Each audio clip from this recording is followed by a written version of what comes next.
Welcome back to the 100-day Java series.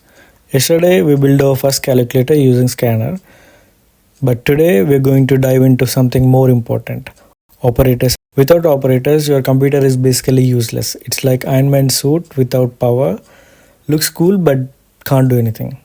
So what are operators? Operators are like symbols that tell the computer what action to perform. Think of them like buttons on a calculator, plus, minus, multiplication, division. In Java, there are like several types. Arithmetic operators, used for basic math. Addition, subtraction, multiplication, division, modulus. Example, int a equal to 10, b equal to 3. System.out.println, a plus b, a minus b, a multiplied by b, a by b, a modulus b. Assignment operators, used to assign values. Is equal to assigns a value. Plus equal to add and assign. Minus equal to subtract and assign.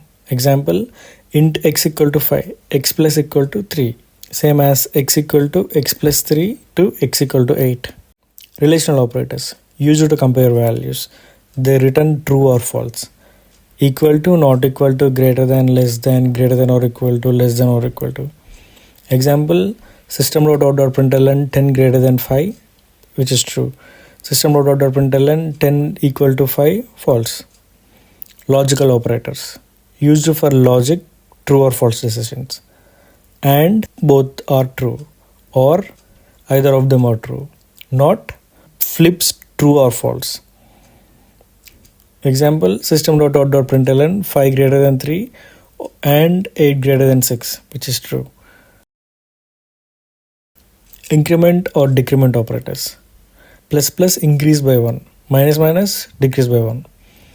Example, int y equal to 5, y plus plus equal to 6, y minus y equal to 5. Now let's use these operators in real world program.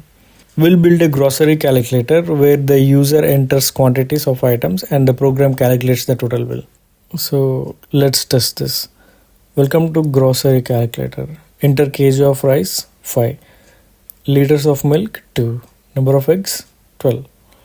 Bill 250 for rice, milk 50, egg 60, total 360, discount 0, final amount 360.